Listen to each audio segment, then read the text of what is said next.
So, good day everyone.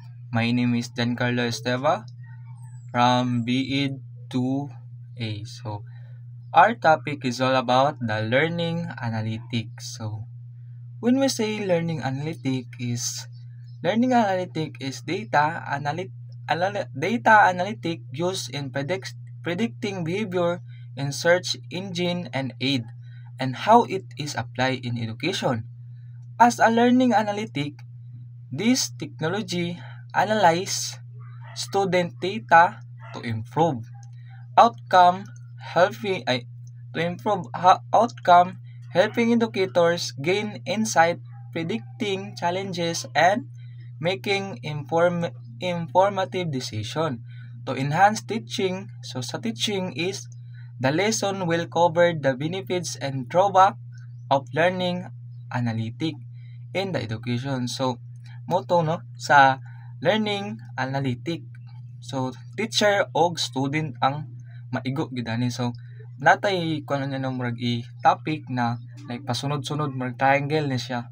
So, learning analytic definition and application learning. So, analytic involve analysis large amount of data similar to data analytic in business. So, kung kani pong analytic is mo same ni sa data analytic ay data analysis. So, magamit po ni sa business, di ba? Ang business is need siya data para mailan kung unsa bay mga need sa isa ka lugar para muna ilang i-business. So, and business and advertising to make informed decision in education in use student interaction data to improve learning outcome by better understanding educational environment. So, teacher can identify popular resources predicting performance and detect student at risk. So, gamit po ni sa teacher no para ma-predict niya kung unsa bay performance ng bata o niya ma-predict niya kung unsa na ba o unsa na bay nahitabo sa mga bata. For instance, Purdue University apply predicting modeling to interview and support struggle students. So, sa Purdue University is na-apply nila, murag ilang nang apply na modeling, na-apply na nila, no? So, para mailan nila kung kinsa ba yung nag-struggle sa pag-eskwela or kinsa ba yung mga student na di pa kayo kabalo silang mga kan ba? Like, need ba sila og guide? So, at a study of German at L 2019 highlight the utility of learning analytic at virus level for student to government. So, dali na tanong sa level, triangle na siya. First is ang student level. Learning analytic can provide personal intervention to improve understanding of concept. So, sa student is, ma-personalize gid sa student no kung asa gid siya ng lisod, ma-predict niya kung need ba siya tabang sa lain na tao.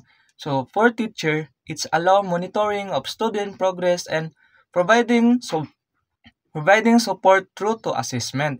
So, kani is, teacher is importante kayo no para mag-guide nilang bata, ma-obserbahan nila or masuportahan ba nila kung asa sila nang lisod or makita nila kung kinsa tong nang lisod ng bata.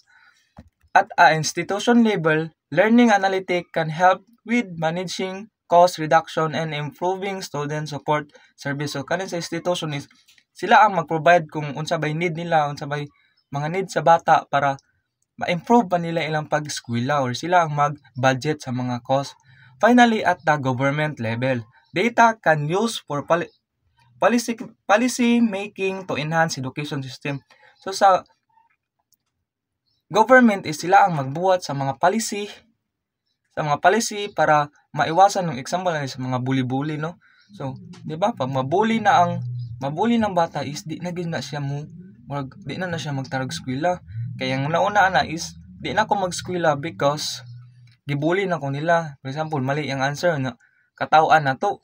Di ba ang bata pag malain? So, nagbuhat ang government og batas basta ng anti-bullying, cybercrime, like child abuse, na. Ang government ang nagbuhat sa level.